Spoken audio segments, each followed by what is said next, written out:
Seorang anak berusia 9 tahun ditemukan tewas bersimbah darah di rumah mewah keluarganya. 22 luka di tubuhnya, tapi tak satu pun senjata ditemukan. CCTV rusak bersamaan, rumah sunyi, dan hanya sang kakak yang ada di dalam. Lebih mengejutkan, ayah korban baru saja memecat 4 pegawainya sebelum tragedi ini terjadi. Jika ini bukan ulah orang asing, lalu siapa yang tega menghabisi nyawa anak ini? Sebelum kita lanjut ceritanya, jangan lupa ya like dan subscribe channel Saka Bercerita. Jangan lupa menulis asal daerah kalian di kolom komen, supaya kita lebih kenal dan dekat. Silakan duduk yang nyaman karena ceritanya baru dimulai. Let's go! Perkenalkan, nama saya Kompol Ade Pratama. Saya seorang penyidik kepolisian dengan pengalaman lebih dari 1 dekade menangani berbagai kasus, mulai dari pencurian berskala kecil hingga pembunuhan yang paling rumit sekalipun. Bagi sebagian orang, pekerjaan ini hanyalah soal angka, laporan, dan statistik.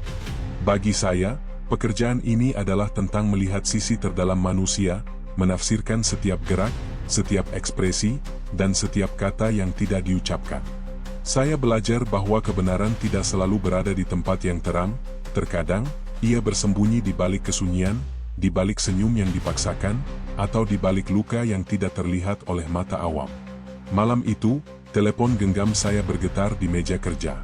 Laporan awal masuk dari unit patroli, ada sebuah rumah mewah di kawasan elit yang mendadak menjadi pusat perhatian polisi. Seorang anak, berusia 9 tahun, ditemukan tewas di rumahnya sendiri. 22 luka, begitu kata laporan awal. Angka itu sendiri sudah cukup membuat perut saya terasa mual. 22 luka pada tubuh seorang anak. Siapa yang bisa melakukan itu? Siapa yang bisa membunuh tanpa ampun seorang anak kecil? Saya tiba di lokasi menjelang fajar. Rumah itu, yang biasanya tampak megah dan penuh kehidupan, kini berubah menjadi sesuatu yang asing dan menakutkan. Pagar tinggi dan gerbang besar yang biasanya menandai keamanan kini terasa seperti penjara bagi rahasia gelap yang tersembunyi di dalamnya. Lampu-lampu taman yang menyala redup memantulkan bayangan panjang di jalan masuk, menciptakan atmosfer yang lebih menyeramkan daripada yang saya bayangkan sebelumnya. Begitu saya melangkah masuk, aroma khas rumah mewah, campuran parfum, kayu, dan deterjen, tertahan oleh bau yang berbeda. Bau logam yang samar, bau darah yang sudah mengering di beberapa permukaan, mencuat ke hidung saya dengan cara yang membuat bulu kuduk merinding. Di ruang tamu, ada kursi empuk yang ditata rapi, lukisan-lukisan mahal yang menghiasi dinding, namun semuanya tampak seperti latar palsu bagi tragedi yang terjadi di sini. Keluarga korban sudah berkumpul di sana. Ayahnya, Maman Suherman, politisi yang terkenal dengan citra bersihnya, berdiri terpaku, wajahnya pucat dan matanya kosong. Ibu korban, seorang wanita lembut yang biasanya memancarkan aura tenang, kini terisak di sofa sambil memeluk tubuh yang tidak lagi hidup dari putrinya. Dan yang paling mencolok, kakak korban, yang duduk di pojok ruangan dengan wajah tenang, seolah tidak tersentuh oleh tragedi yang baru saja menimpa adiknya. Ada sesuatu dalam tatapan matanya yang membuat saya menelan ludah. Sesuatu yang sulit dijelaskan, namun saya tahu insting seorang penyidik tidak pernah salah. Saya mulai memeriksa tempat kejadian. Ruang keluarga, kamar tidur anak, koridor yang terhubung ke dapur, setiap sudut menyimpan cerita. 22 luka itu sebagian besar tampak seperti luka tusuk, beberapa bahkan dalam dan teratur. Pola yang mengerikan. Bagi seorang penyidik, pola ini sudah memberi banyak petunjuk. Ini bukan sekadar kekerasan spontan. Ini adalah kemarahan yang terencana, mungkin juga dendam yang mendalam. Media sudah mulai berdatangan, meski belum resmi mengakses area ini. Kamera mereka menyorot dari luar gerbang, mencari momen dramatis. Saya mengabaikannya. Fokus saya adalah bukti, bukan sensasi. Saya tahu, setiap langkah yang saya ambil akan menentukan seberapa cepat kebenaran muncul, atau seberapa banyak kebohongan yang menumpuk di permukaan. Kakak korban menjadi pusat perhatian saya. Anak itu tampak terlalu tenang untuk situasi ini. Saya mengamati cara dia duduk, cara tangannya gemetar samar, cara matanya menatap kosong ke arah tubuh adiknya. Ada ketidaksesuaian di sana. Ketika orang mengalami trauma, mereka biasanya menangis, terdiam, atau bahkan histeris. Ketidakpastian yang dia tunjukkan, antara dingin dan kosong, memberi saya firasat bahwa ada lebih dari sekadar kesedihan di balik tatapan itu. Saya menulis catatan awal di buku bukti saya. Nama korban, usia, pola luka, kesaksian awal orang tua, dan hal-hal kecil yang mungkin akan terlupakan oleh orang lain, seperti posisi tubuh korban, tanda-tanda perlawanan, dan keberadaan kakak di lokasi. Semua hal kecil ini akan menjadi potongan puzzle yang menentukan arah penyelidikan. Ketika saya menengok ke arah keluarga, saya menyadari satu hal yang lebih menakutkan daripada darah di lantai atau 22 luka di tubuh seorang anak. Ketakutan terbesar saya adalah bagaimana kebenaran dapat tersembunyi begitu rapat di balik senyum dan kesunyian seseorang yang paling dekat dengan korban. Rumah ini, yang tampak aman dan indah bagi dunia luar, menyimpan rahasia yang bisa meruntuhkan seluruh konsep tentang cinta dan keluarga. Disitulah saya berdiri, di tengah rumah yang sunyi di pagi buta, menyadari bahwa kasus ini akan berbeda dari semua kasus yang pernah saya tangani. Bukan hanya karena kejahatannya yang luar biasa, tetapi karena tragedi ini lahir dari sesuatu yang lebih gelap, sesuatu yang berakar jauh di dalam hati manusia. Dan saya, Kompol Ade Pratama, bersumpah untuk mengungkap kebenaran itu, tidak peduli seberapa menyakitkan atau mengerikannya. Fajar mulai muncul, menembus jendela besar ruang tamu, memantulkan cahaya lembut ke lantai kayu yang kini berlumuran luka dan air mata. Suara langkah kaki staf kepolisian terdengar di koridor, membuka pintu ke ruang penyelidikan, membawa peralatan forensik. Semua bergerak dengan profesionalisme, tapi saya tahu, di balik langkah-langkah itu, setiap orang menyadari sesuatu yang sama, ini bukan kasus biasa. Ini adalah tragedi yang akan meninggalkan bekas di hati siapapun yang menyentuhnya. Dan saat saya menatap tubuh kecil itu, tersadar saya, rasa marah, sedih, dan ingin menuntut keadilan bercampur menjadi satu. Disinilah perjalanan panjang itu dimulai, perjalanan yang akan menyingkap sisi gelap keluarga, dendam yang terpendam, dan rahasia yang tidak pernah diungkapkan sebelumnya. Dan saya tahu, jawaban yang akan saya temukan nanti mungkin akan menghancurkan lebih dari sekadar hati orang tua korban. Pagi itu, udara di rumah mewah itu terasa berat, seolah menahan setiap napas yang masuk ke paru-paru. Saya, Kompol Ade, berdiri di dekat tubuh MA yang terbaring di lantai kamar tidur, memperhatikan setiap detail dengan cermat. 22 luka, angka itu terus menghantui pikiran saya. Bagaimana seorang anak yang polos bisa mengalami kekerasan sedemikian rupa? Luka-luka itu bukan hanya banyak, tetapi juga bercerita. Ada beberapa luka tusuk yang dangkal, mungkin untuk menakut-nakuti atau mengecek reaksi. Namun ada pula luka yang dalam, ditempatkan dengan presisi yang aneh. Ada luka di tangan, dada, perut, dan punggung. Beberapa tampak sengaja diarahkan untuk mencederai bagian vital, sementara yang lain seolah hanya untuk menimbulkan penderitaan. Saya mencondongkan tubuh, memeriksa satu persatu, mencatat posisi dan pola setiap luka. Pola ini memberikan petunjuk yang sulit diabaikan. Pembunuhan ini direncanakan dengan ketelitian, bukan kemarahan sesaat. Di samping tubuh korban, kakak MA duduk menunduk. Matanya menatap lantai tanpa fokus. Saat saya menatapnya lebih lama, saya mulai menyadari sesuatu yang aneh. Biasanya, seorang kakak yang baru kehilangan adik akan menjerit, menangis, atau paling tidak menatap dengan mata basah. Tapi ini, dingin. Terlalu dingin. Ada ketegangan di pundaknya, ada perasaan yang disembunyikan, yang membuat saya merasa ada sesuatu yang belum terbuka. Saya melanjutkan pemeriksaan ke kamar, memperhatikan barang-barang yang berserakan. Buku, mainan, boneka, semua tampak seperti milik anak normal seusianya. Tidak ada tanda perlawanan nyata di ruang ini, kecuali luka-luka itu sendiri. Tidak ada tanda-tanda pencurian, tidak ada barang yang hilang.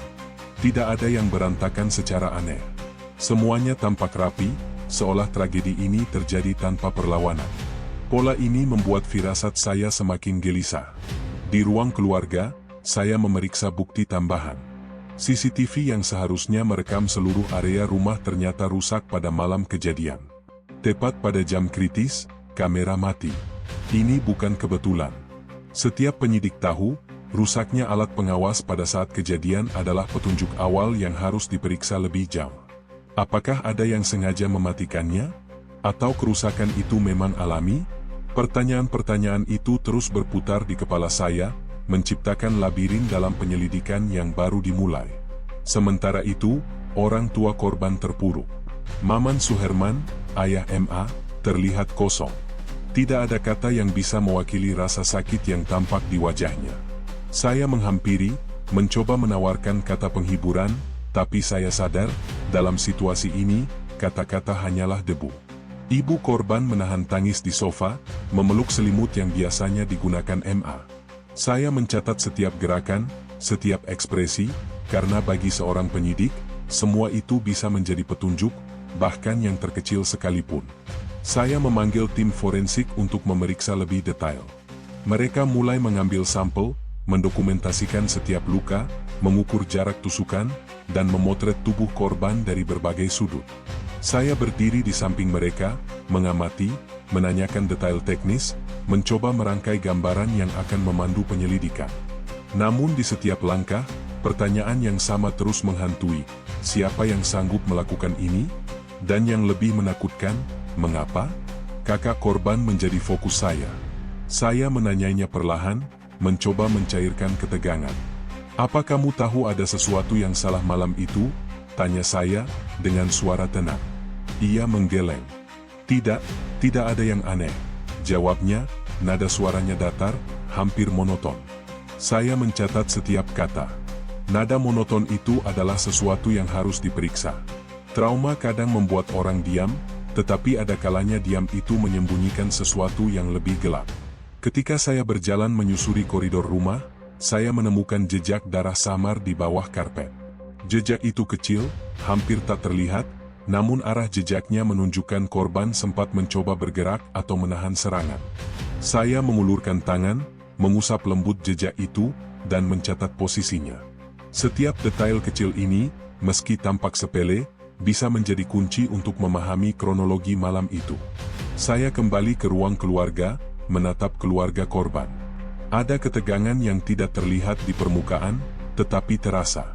Ada rahasia yang tersembunyi, dan insting seorang penyidik memberitahu saya bahwa rahasia itu lebih dekat daripada yang bisa mereka bayangkan. Rumah ini, yang dari luar tampak damai, menyimpan kegelapan yang tak tersentuh oleh mata publik. Semakin lama saya mengamati, semakin jelas bahwa kasus ini bukan sekadar pembunuhan. Ini adalah tragedi yang lahir dari sesuatu yang lebih kompleks. Dendam, cemburu, atau luka batin yang tidak pernah diobati. Luka-luka itu hanyalah gejala fisik dari penyakit yang jauh lebih dalam. Dan saya tahu, untuk mengungkap kebenaran, saya harus menembus lapisan-lapisan kebohongan yang mungkin dibuat oleh orang-orang terdekat korban. Hari itu berlalu dengan lambat. Tim forensik bekerja, keluarga korban menangis, media masih menunggu di luar, dan saya berdiri di tengah semuanya, mencoba merangkai potongan puzzle yang menakutkan. Saya menulis di buku catatan saya, 22 luka, CCTV mati, kesunyian kakak korban. Ini bukan kebetulan. Ada motif tersembunyi, dan itu mungkin lebih dekat daripada yang kita pikirkan. Saat malam tiba, saya duduk di kantor sementara polisi lain masih memeriksa bukti tambahan.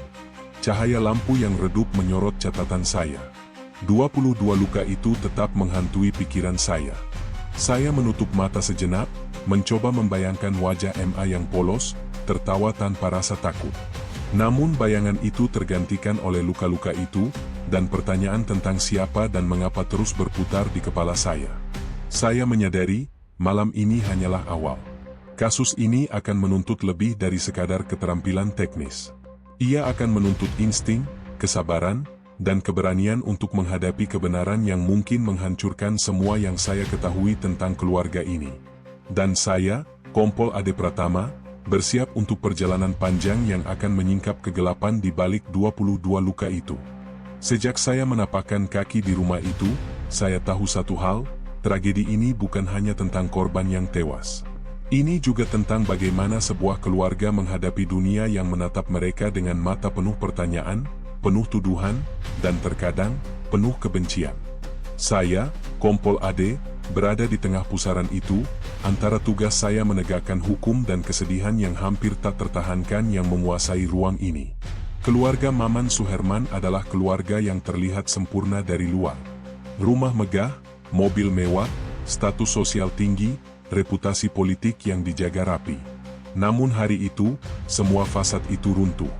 Ayah korban, Maman, tampak hampa. Biasanya tegas dan berwibawa, kini ia hanya berdiri menatap tubuh putrinya, seolah semua jabatan dan pengaruh yang dimilikinya tak ada artinya menghadapi kematian seorang anak.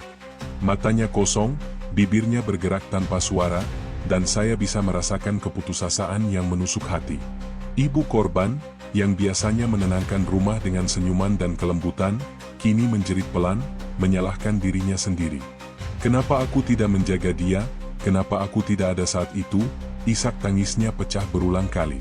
Saya menahan diri untuk tidak ikut larut dalam kesedihan itu, meskipun sulit.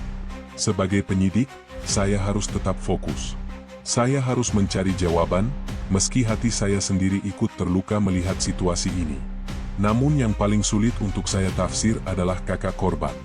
Ia duduk diam, wajahnya datar, matanya tak fokus pada apapun. Sesekali, ia menatap tubuh adiknya, lalu menunduk lagi. Ada ketenangan yang terlalu sempurna, hampir terasa dipaksakan. Saya mulai menuliskan catatan mental, ketenangan itu tidak wajar, diam ini harus diperiksa lebih dalam. Setiap gerak tubuhnya, setiap tatapannya, bisa menjadi petunjuk pertama dari kebenaran yang tersembunyi. Media luar mulai berdatangan, meski belum diizinkan masuk. Sorotan kamera mereka menyapu halaman rumah, para jurnalis bersiap dengan mikrofon dan kamera. Mereka haus akan sensasi. Saya bisa merasakan tekanan di udara, dunia menunggu narasi yang akan mereka buat sendiri, dan keluarga ini adalah korban sekaligus pusat perhatian publik.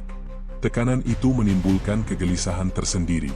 Setiap langkah, setiap kata yang keluar dari mulut orang tua korban bisa disalahartikan. Setiap ekspresi kakak korban bisa diputar, dianalisis, dan dijadikan tuduhan publik. Saya memutuskan untuk memulai wawancara awal dengan keluarga, satu persatu. Dengan ayah korban, saya berbicara perlahan, berusaha membangun jembatan komunikasi. Pak Maman, kami perlu memahami kronologi terakhir malam itu. Kami hanya ingin mengetahui fakta, tanpa menyalahkan siapapun, kata saya dengan suara serendah mungkin, agar tidak menambah beban. Ia mengangguk pelan, namun matanya tetap kosong. Jawaban yang keluar hanya sepatah kata, kemudian hening. Saya catat semuanya. Dengan ibu korban, prosesnya lebih emosional. Ia menangis, ia memeluk saya sejenak, seolah saya bisa menggantikan kehilangan yang dialaminya. Saya menahan napas, tetap fokus pada pertanyaan-pertanyaan penting. Siapa yang terakhir melihat MA? Apa yang dilakukan anak itu sebelum tidur? Apakah ada hal aneh yang terjadi di rumah? Dan siapa saja yang berada di rumah malam itu? Jawaban-jawaban itu penting, meskipun sebagian besar hanya berupa air mata dan isak tangis. Dan kemudian saya kembali memperhatikan kakak korban. Saya mengajaknya duduk di ruang tamu yang lebih tenang. Kamu ingat apa yang terjadi malam itu? Tanyaku dengan lembut. Ia mengangguk, namun suaranya datar, tanpa getaran emosi yang biasanya muncul dari anak seusianya. Aku hanya melihat, adikku, di kamar, jawabnya singkat. Tidak ada histeria, tidak ada panik, tidak ada ketakutan yang biasanya menyertai trauma. Sekali lagi, firasat saya berbicara, ada sesuatu yang disembunyikan. Seiring waktu berlalu, saya juga mengamati interaksi antara ayah, ibu, dan kakak. Ada ketegangan yang tak diucapkan. Terkadang, pandangan mereka saling bertukar, lalu segera diubah. Ada rasa bersalah yang tampak di wajah ibu, tetapi ada juga perasaan yang sulit dijelaskan pada kakak.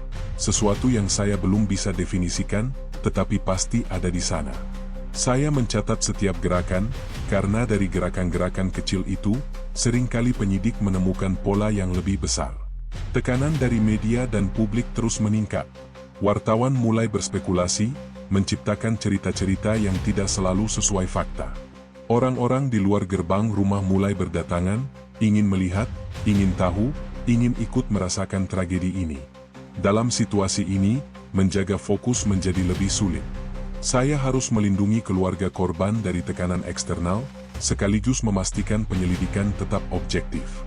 Seiring malam mulai menyelimuti, saya kembali ke kamar korban untuk meninjau ulang bukti awal.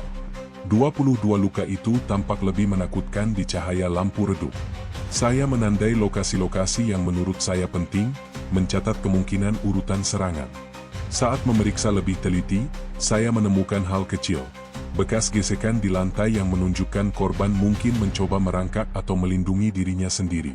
Setiap detail ini semakin menegaskan satu hal, ini bukan kematian spontan, bukan kecelakaan, bukan ulah orang asing yang hanya sekadar lewat. Ini adalah kematian yang direncanakan. Di luar kamar, suara orang tua yang menangis terdengar samar. Kakak korban tetap duduk di sudut, diam. Dan saya tahu, diam itu tidak sesederhana yang terlihat. Di rumah ini, di tengah sorotan publik, saya menyadari bahwa kebenaran yang akan saya ungkap bukan hanya tentang pembunuhan, tetapi tentang rahasia yang selama ini tersembunyi di antara mereka yang paling dekat dengan korban. Hari itu berakhir dengan kesunyian yang berbeda dari pagi. Rumah yang tampak damai dari luar kini benar-benar hening, tapi bukan karena ketenangan. Hening ini menunggu sesuatu yang akan datang, menunggu kebenaran yang perlahan harus diungkap. Dan saya, Kompol Ade Pratama, berdiri di tengahnya, menyadari bahwa setiap interaksi, setiap gerak tubuh, dan setiap kata yang diucapkan oleh keluarga ini adalah kunci untuk memahami tragedi yang tampak sederhana, tetapi sejatinya jauh lebih kompleks. Di balik fasad kesedihan, ada sesuatu yang lebih gelap menunggu untuk terungkap. Dan saya tahu, perjalanan ini baru saja dimulai. Pagi itu, saya kembali menapakkan kaki di rumah Maman Suherman. Suasana masih sama, sunyi, mencekam, dan berat, seolah dinding-dinding rumah menahan napas. Saya, Kompol Ade, tahu bahwa kunci pertama untuk mengungkap kasus ini terletak pada hal-hal yang tampak sepele, yang sering dilewatkan orang. CCTV, misalnya. Sistem pengawas rumah mewah itu semestinya merekam setiap gerak di halaman, ruang tamu, dan koridor. Namun saat tim teknisi memeriksa rekaman malam itu, ditemukan fakta mengejutkan. Kamera di beberapa titik mati tepat pada jam kritis, saat tragedi terjadi. Tidak ada tanda-tanda perusakan fisik, tidak ada kabel yang terputus secara kasar. Kamera itu, mati, begitu saja. Ini tidak biasa, kata salah satu teknisi, wajahnya tegang. Saya mencondongkan tubuh, memeriksa monitor, dan merasakan gelombang firasat yang tidak menyenangkan. CCTV mati pada jam yang paling menentukan, tetapi aktif sebelum dan sesudahnya. Tidak ada orang luar yang masuk atau keluar terekam. Semua orang di rumah yang malam itu seharusnya terekam, tapi ada celah besar di tengahnya. Celah itu, bagi seorang penyidik, adalah lubang besar yang bisa digunakan untuk menyembunyikan kebenaran. Saya menandai setiap kamera yang mati, memeriksa kemungkinan teknis dan kemungkinan disengaja. Rasanya sulit menerima bahwa kebetulan bisa terjadi pada titik paling krusial. Saya menulis di buku catatan saya, CCTV mati pada jam kritis. Ini bukan kebetulan. Setelah itu, saya fokus pada satu-satunya saksi yang berada di dekat korban malam itu, Kakak MA. Ia duduk di ruang tamu, wajahnya pucat, tangan menggenggam erat selimut. Saya mengajaknya bicara, mencoba meredakan ketegangan. Kamu ingat apa yang terjadi malam itu, dari awal sampai akhir? Tanya saya perlahan. Ia mengangguk, namun jawabannya pendek dan datar. Aku hanya melihat adikku di kamar. Lalu aku tidur. Kata-kata itu terdengar seperti pengakuan yang penuh lubang. Ada jeda panjang di antara kalimatnya, dan matanya tidak pernah menatap saya. Saya mengulang pertanyaan dengan cara berbeda. Apa ada orang lain di rumah malam itu? Siapa yang terakhir melihat adikmu? Ia menggeleng lagi. Nada suaranya tetap monoton, hampir seolah hafalan. Dalam hati saya, alarm peringatan berbunyi. Trauma bisa membuat anak diam, tapi monoton seperti ini, terlalu sempurna untuk sekadar ketakutan. Ada sesuatu yang disembunyikan, dan saya merasa itu berasal dari lubuk hatinya sendiri. Seiring wawancara berlangsung, saya mengamati gerakan tubuhnya, tangan yang terus menggenggam selimut, kaki yang sedikit gemetar, dan cara matanya menoleh ke arah kamar setiap kali suara langkah terdengar. Ini bukan perilaku anak yang baru kehilangan adik, melainkan seseorang yang mencoba menutupi rasa bersalah atau rahasia. Saya menuliskan semua gerakan itu dengan detail di buku catatan saya. Setiap perilaku nonverbal bisa menjadi bukti di kemudian hari. Saya lalu meninjau ruang tidur korban kembali. Bekas luka, jejak kaki kecil, dan posisi tubuh masih sama seperti malam sebelumnya. Ada sesuatu yang aneh. Meski luka begitu parah, tubuh korban tampak seperti dibiarkan di tempat yang sama. Tidak ada tanda perlawanan atau usaha melarikan diri yang signifikan. Ini bertentangan dengan cerita kakak korban yang bilang ia hanya melihat dan tidur. Ada celah besar antara apa yang terlihat dan apa yang dikatakan. Kemudian, saya berkeliling rumah, memeriksa semua akses masuk dan keluar. Pintu dan jendela terkunci dari dalam, alarm rumah tidak berbunyi, dan CCTV yang aktif sebelum dan sesudah kejadian hanya merekam hal-hal biasa, tidak ada orang luar yang terlihat masuk. Semua bukti teknis menunjuk pada satu kemungkinan, orang di dalam rumah, yang memiliki akses penuh, adalah satu-satunya yang bisa melakukan ini. Saya menarik napas panjang, menatap wajah kakak korban yang duduk diam. Apa ada yang ingin kamu katakan? Sesuatu yang tidak sempat kamu ceritakan? Tanyaku lembut. Ia menunduk, menatap lantai, dan untuk pertama kalinya, ada kilatan emosi yang muncul di matanya, tapi cepat menghilang.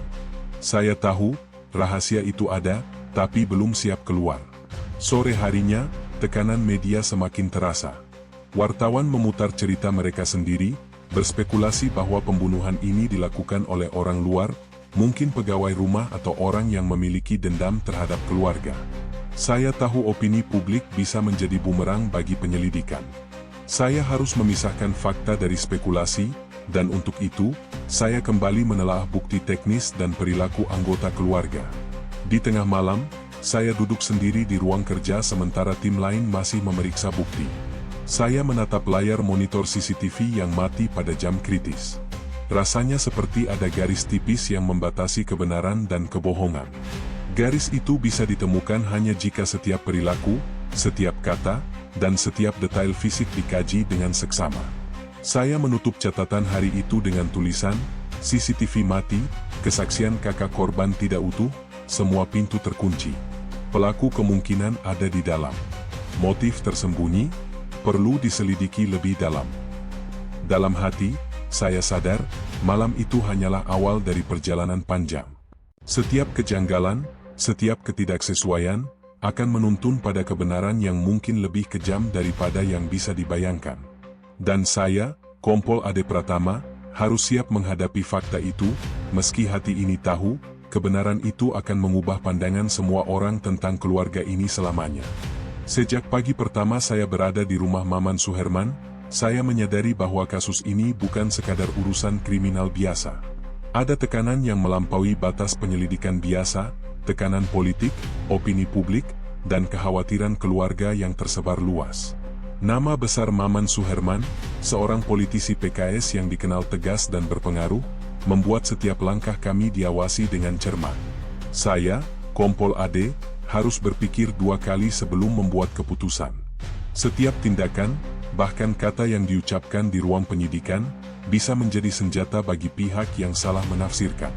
Pagi itu, seorang ajudan keluarga datang membawa dokumen yang berisi arahan dari beberapa pejabat partai. Mereka meminta agar kasus ini diselesaikan dengan cepat, tanpa menimbulkan skandal. Saya menatap dokumen itu dengan ekspresi datar, tetapi di dalam hati, perasaan campur aduk muncul. Saya paham posisi mereka, nama besar partai, reputasi politik, tekanan media, semua bisa hancur jika fakta yang sebenarnya terungkap. Namun sebagai penyidik, tugas saya jelas, menemukan kebenaran. Tidak lebih, tidak kurang. Sambil membaca dokumen itu, saya juga memeriksa catatan psikologis keluarga yang dikirim pihak rumah sakit dan konselor. Ada beberapa catatan menarik. Kakak korban pernah menunjukkan gejala cemburu terhadap adiknya sejak kecil, sering merasa diabaikan, dan beberapa kali menunjukkan kemarahan yang disembunyikan terhadap perhatian yang diberikan kepada MA. Catatan ini awalnya tampak sepele, tetapi kini, setelah tragedi ini terjadi, setiap detail kecil menjadi penting. Saya memanggil kakak korban lagi untuk percakapan lanjutan. Kali ini, saya lebih banyak mendengarkan daripada berbicara. Setiap kata yang keluar dari mulutnya, setiap hentakan napas, setiap gerakan tangannya, saya catat dengan detail.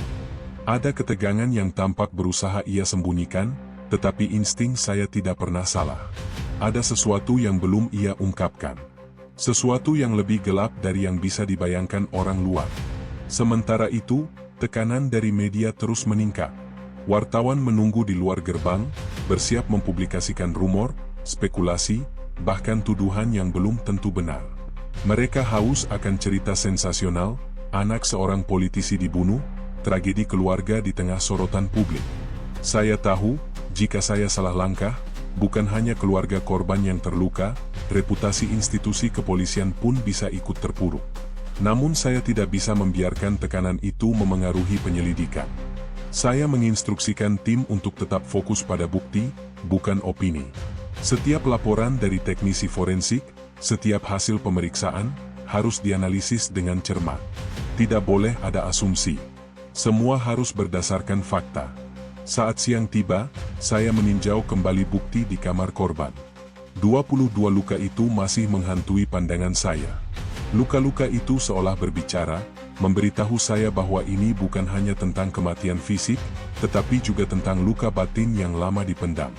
Saya membayangkan malam itu, bagaimana korban mungkin mencoba melindungi dirinya, bagaimana ketakutan dan kesakitan bersatu menjadi satu.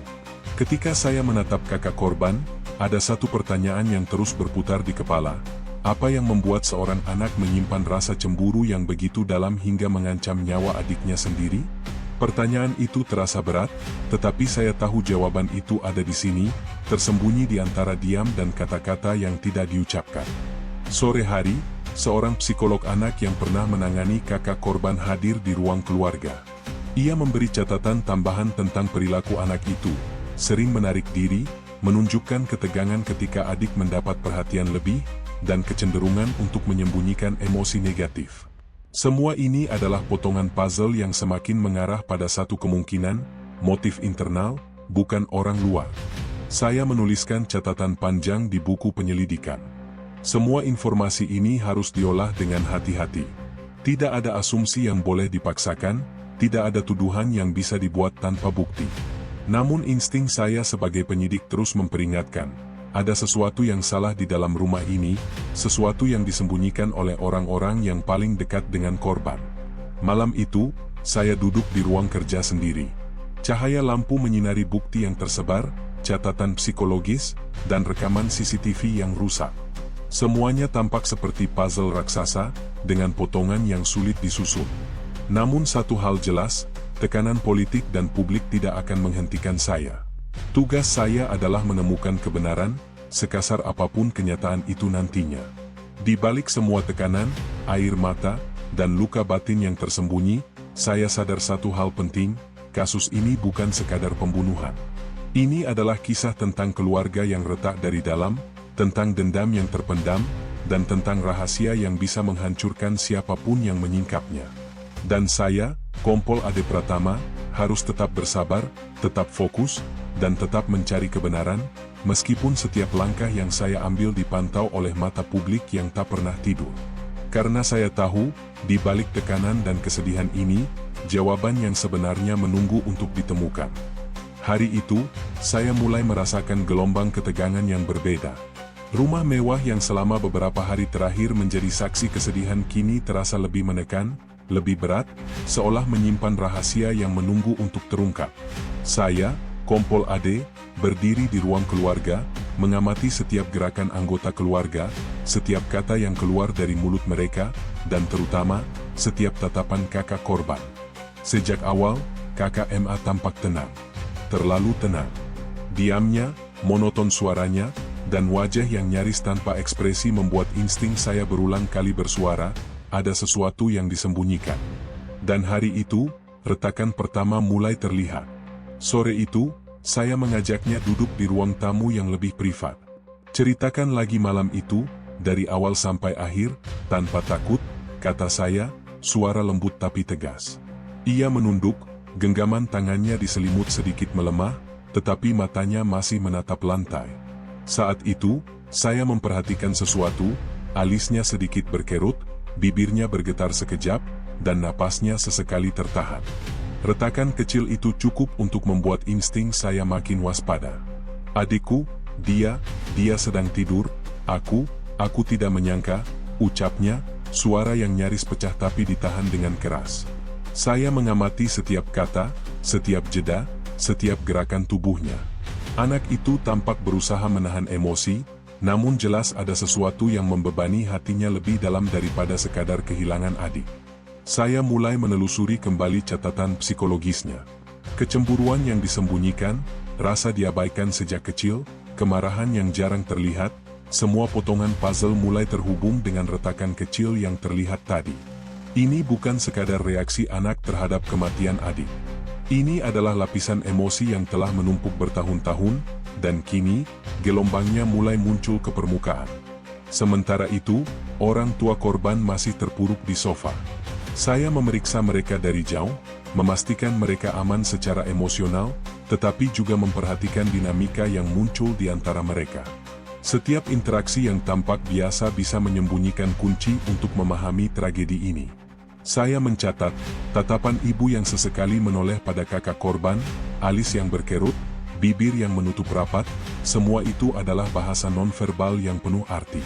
Malam menjelang, saya memutuskan untuk meninjau ulang bukti di kamar korban. Luka-luka itu, 22 jumlahnya, masih menghantui pandangan saya. Saya menandai kembali lokasi, kedalaman, dan pola tusukan. Saya mencoba menghubungkan bukti fisik dengan perilaku kakak korban. Pola luka itu terlalu terencana untuk dilakukan tanpa kemarahan atau dendam yang sudah lama dipendam. Setiap tusukan bercerita tentang kemarahan, kesakitan, dan rasa iri yang terpendam. Saat kembali ke ruang tamu, saya mengajak kakak korban berbicara lagi, kali ini lebih mendalam. Apa kamu pernah merasa diabaikan di rumah ini? Pernah merasa adikmu mendapat perhatian yang lebih? Tanyaku dengan hati-hati. Ada keheningan panjang. Napasnya terdengar berat, dan akhirnya ia mengangguk pelan, mata masih menatap lantai. Ya, aku kadang merasa seperti itu, tapi aku tidak pernah ingin terjadi seperti ini. Suaranya pecah, dan untuk pertama kalinya, ketegangan yang ia sembunyikan selama ini benar-benar terlihat. Itu adalah titik balik pertama. Retakan kecil di wajah yang tenang kini melebar, menyingkap rasa cemburu dan dendam yang selama ini terpendam. Saya menuliskan setiap detail itu, setiap kata yang terucap, setiap gerakan tubuh, karena ini adalah petunjuk awal motif tersembunyi. Saya tahu, dari sini, penyelidikan akan mulai mengarah ke seseorang yang selama ini dianggap aman dan tidak mencurigakan. Malam itu, saya juga memeriksa ulang CCTV dan jejak fisik di rumah. Tidak ada pintu yang terbuka, tidak ada tanda orang luar masuk, dan CCTV mati tepat pada jam kritis.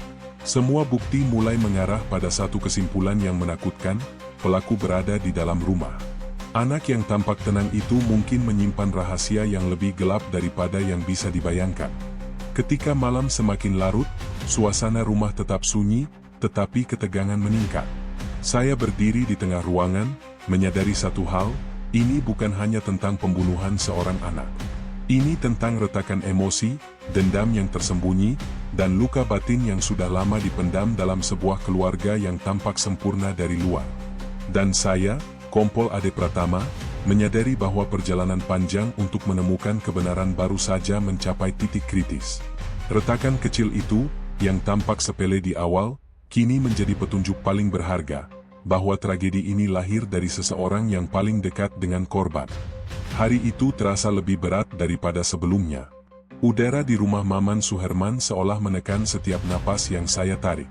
Saya, Kompol Ade, duduk di ruang kerja sambil menatap catatan panjang yang telah saya kumpulkan, luka korban, perilaku kakak korban, CCTV yang mati, dan catatan psikologis yang menyingkap kecemburuan sejak masa kanak-kanak. Semua potongan puzzle mulai mengarah ke satu arah, dan rasa gelisah saya semakin tajam. Kakak korban duduk di ruang tamu, wajahnya masih terlihat tenang dari luar, tetapi setiap gerakan kecilnya memberitahu saya sebaliknya. Saya memutuskan untuk menelusuri sejarahnya, catatan sekolah, laporan guru, dan beberapa kejadian kecil di rumah yang mungkin pernah diabaikan. Semua mengarah pada satu pola, ia sering merasa adiknya lebih diperhatikan, lebih dicintai, lebih diutamakan dalam segala hal. Dalam catatan sekolah, ada beberapa insiden yang tampak remeh. Marah ketika adiknya mendapatkan hadiah yang lebih baik, menarik diri dari kegiatan keluarga ketika perhatian tertuju pada MA, bahkan beberapa kali menolak bermain bersama adiknya tanpa alasan jelas. Psikolog yang pernah menangani anak ini juga mencatat gejala cemburu yang tersembunyi, perilaku menarik diri, dan ketidakmampuan untuk mengekspresikan emosi negatif secara sehat. Semua bukti itu kini disusun dalam pikiran saya. Saya mulai menyadari bahwa tragedi ini bukan semata karena kemarahan sesaat atau pengaruh orang luar. Ada dendam lama yang terpendam, disembunyikan di balik ketenangan dan sikap patuh sehari-hari. Anak itu, yang tampak tak berdosa, sebenarnya menyimpan emosi yang sangat kuat, emosi yang kini telah meledak dengan cara yang paling tragis. Saat saya menatap kakak korban, saya memutuskan untuk melakukan pendekatan psikologis yang lebih halus. Aku tahu ini sulit, tapi kamu harus jujur. Ceritakan apa yang sebenarnya terjadi malam itu, kata saya, suara lembut tapi tegas. Matanya menatap lantai, napasnya berat. Sekali lagi, ada retakan dalam ketenangan itu, tangan yang menggenggam selimut sedikit gemetar, bibir bergetar, dan tatapan mata yang sesekali menyipit seolah menahan sesuatu yang besar. Kenapa? Kenapa semua perhatian selalu ke dia? Tanyanya pelan, suaranya hampir tidak terdengar. Aku selalu merasa diabaikan, dan aku marah, aku ingin semua perhatian itu milikku, tapi aku tidak tahu harus bagaimana. Kata-kata itu keluar tertahan, tapi cukup jelas untuk membuka tabir yang selama ini tersembunyi. Saat itu, saya tahu motif mulai terbuka. Kecemburuan yang tertahan bertahun-tahun, rasa diabaikan, dan dendam yang tidak pernah diungkapkan akhirnya menjadi sumber tragedi ini. Luka-luka 22 di tubuh MA kini bukan hanya sekadar serangan fisik, mereka adalah manifestasi dari dendam yang terpendam, dendam yang lahir dari cinta yang timpang. Saya mulai menghubungkan bukti fisik dengan pengakuan emosional ini. CCTV mati pada jam kritis, pintu terkunci dari dalam, dan tidak ada orang luar yang terlihat. Pola luka yang terencana menunjukkan bahwa pembunuhan ini dilakukan oleh seseorang yang mengenal rumah, mengenal korban, dan memiliki motivasi emosional yang mendalam. Semua indikator itu mengarah pada satu kemungkinan, kakak korban. Namun saya tidak bisa tergesa-gesa. Fakta harus dikonfirmasi. Saya memutuskan untuk meneliti lebih jauh interaksi keluarga selama beberapa hari terakhir sebelum kejadian. Saya memperhatikan cara orang tua memperlakukan kakak korban dibandingkan MA, catatan komunikasi di rumah, dan komentar kecil yang sering terdengar di antara anggota keluarga. Semua hal itu memperkuat dugaan saya. Kecemburuan dan perasaan terpinggirkan yang lama dipendam menjadi motif yang sangat mungkin menggerakkan tragedi ini. Malam itu, saya menulis catatan panjang di buku penyelidikan. Semua temuan, semua perilaku, semua pola, semua harus dicatat secara detail. Ini bukan hanya soal membuktikan siapa pelaku, tetapi juga memahami kenapa di balik tragedi. Saya tahu, memahami motivasi ini adalah kunci untuk mengungkap keseluruhan kebenaran, sekaligus menjelaskan bagaimana tragedi bisa lahir dari rumah yang tampak sempurna. Di tengah kesunyian malam, saya menatap kakak korban yang kini terbaring di sofa, kelelahan dan ketakutan akan pengakuannya sendiri. Retakan kecil di wajah yang tenang kini melebar, dan setiap napasnya bercerita tentang dendam, rasa sakit, dan kecemburuan yang telah lama terpendam. Saya sadar, perjalanan menuju pengungkapan penuh kebenaran akan segera mencapai titik yang paling menentukan. Dan saya, Kompol Ade Pratama, berdiri di tengah ketegangan itu, menyadari bahwa malam ini adalah awal dari momen yang akan mengubah segalanya, segala asumsi, segala persepsi, dan segala pandangan tentang keluarga ini. Karena dari retakan kecil itu, kebenaran yang sesungguhnya mulai muncul ke permukaan, lebih mengerikan dan lebih menyakitkan daripada yang bisa dibayangkan siapapun. Malam itu, rumah Maman Suherman terasa seperti ruang yang terjebak di antara waktu dan kesunyian.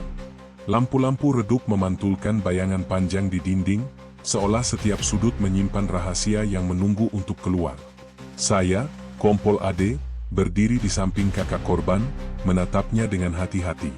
Retakan di wajahnya yang tenang kini mulai melebar, dan saya tahu, saatnya kebenaran muncul sudah dekat. Kamu tidak perlu takut, kata saya pelan. Cerita yang kamu simpan selama ini hanya akan membebani hati kamu sendiri. Tapi jika kamu jujur, kita bisa memahami semuanya, dan semua akan jelas. Ia menunduk, tangannya menggenggam selimut seperti jangkar, dan napasnya terdengar berat. Ada ketegangan yang begitu dalam, hampir seperti badai yang siap meledak. Akhirnya, dengan suara yang bergetar, ia mulai berbicara. Kata-kata itu keluar perlahan, tertahan oleh rasa bersalah yang begitu besar. Aku tidak bermaksud, awalnya, hanya ingin membuat dia takut. Aku marah karena semua perhatian selalu padanya, aku merasa diabaikan, aku ingin aku yang diperhatikan. Suara itu pecah, dan air mata mulai menetes di pipinya. Saya berdiri diam, membiarkannya melanjutkan. Setiap kata yang keluar mengungkapkan lapisan-lapisan emosi yang selama ini terkubur, rasa cemburu, dendam, kebencian yang terpendam lama, dan ketakutan akan kehilangan cinta orang tua. Semua itu bersatu menjadi satu tindakan tragis. 22 luka yang menimpa MA kini menemukan penjelasannya, bukan orang asing, bukan dendam profesional, bukan kebetulan. Ini adalah kemarahan seorang kakak yang terluka secara emosional, dan dendam itu meledak dengan cara yang paling mengerikan. Saya mencatat setiap kata, setiap jeda, setiap tarikan napas, setiap gerakan tangan dan kaki. Semua menjadi bukti, bukan hanya bukti fisik, tetapi juga bukti psikologis dan motif yang selama ini tersembunyi. Rumah yang tampak sempurna dari luar kini benar-benar terbuka. Di balik dinding megah, ada luka batin yang begitu dalam hingga berujung pada tragedi ini. Orang tua korban berada di ruangan lain, belum mengetahui pengakuan ini. Saya tahu efeknya akan menghancurkan mereka. Rasa sakit yang mereka rasakan akan lebih dari sekadar kehilangan anak. Ini adalah pengkhianatan dari orang yang mereka percayai dan cintai. Saya menarik napas panjang, mencoba menenangkan diri. Sebagai penyidik, saya harus tetap profesional, meskipun hati ini ikut tercabik. Setelah beberapa menit, kakak korban menangis hebat, mengakui semuanya. Bagaimana ia merencanakan malam itu, bagaimana ia memanfaatkan kesempatan saat CCTV mati, bagaimana ia menyusun luka-luka untuk membuat tragedi tampak tak terkendali, tetapi sebenarnya penuh perhitungan. Setiap detail mengerikan, setiap pengakuan menambah lapisan baru pada tragedi ini. Saya berdiri di sampingnya, mencoba menenangkan, sambil memastikan semua bukti yang ada mendukung pengakuan itu. Ini bukan hanya tentang keadilan hukum, tetapi juga tentang memahami mekanisme tragedi yang lahir dari hati yang terluka. Motif tersembunyi itu kini jelas: cemburu, rasa diabaikan, dan dendam yang tumbuh selama bertahun-tahun. Saat pengakuan selesai, rumah itu benar-benar hening. Tidak ada kata yang bisa menggambarkan rasa sakit yang menyelimuti tempat ini. Saya menatap wajah kakak korban, yang kini menangis terseduh-seduh, dan menyadari satu hal: tragedi ini adalah hasil dari dinamika keluarga yang salah arah, cinta yang timpang, perhatian yang tidak seimbang, dan rahasia yang terlalu lama disimpan. Malam itu, saya menuliskan catatan panjang. Semua bukti fisik, semua pengakuan, semua catatan psikologis, dan setiap pengamatan nonverbal kini bersatu menjadi satu narasi yang utuh. 22 luka pada tubuh MA bukan lagi sekadar angka mengerikan. Mereka adalah simbol dari luka batin yang tertanam dalam sebuah keluarga, dan akibat dari dendam yang tidak pernah diungkapkan. Saya menyadari bahwa pengakuan ini akan mengubah segalanya. Publik akan tercengang, opini akan bergejolak, dan orang tua akan hancur oleh kenyataan yang lebih pahit daripada kematian putri mereka sendiri. Namun bagi saya, Kompol Ade Pratama, momen ini adalah klimaks penyelidikan. Kebenaran telah terungkap, dan sekarang tugas saya adalah memastikan bahwa keadilan ditegakkan dengan benar, meskipun hati semua orang hancur. Dan saat saya menatap kakak korban yang masih terisak, saya tahu satu hal: tragedi ini bukan hanya tentang kematian seorang anak. Ini adalah kisah tentang cinta yang timpang, dendam yang tersembunyi, dan rahasia yang terlalu lama disimpan. Dan sekarang semuanya telah keluar ke permukaan, lebih mengerikan daripada yang bisa dibayangkan siapapun. Keesokan harinya, suasana di rumah Maman Suherman berubah drastis. Hening yang dulu menekan kini bercampur dengan ketegangan yang bisa dirasakan setiap orang yang melangkah di ruang keluarga. Saya, Kompol Ade, berdiri di dekat pintu, memperhatikan reaksi keluarga terhadap pengakuan kakak korban yang mengerikan itu. Ayah korban tampak terpaku, wajahnya pucat, mata kosong, seolah tidak percaya dengan apa yang baru saja terdengar. Setiap tarikan napasnya berat, setiap gerak tangan menunjukkan ketegangan yang luar biasa. Saya tahu, pria yang biasanya tegas dan penuh wibawa ini kini tak kuasa menahan rasa sakit yang lebih dari sekadar kehilangan anak.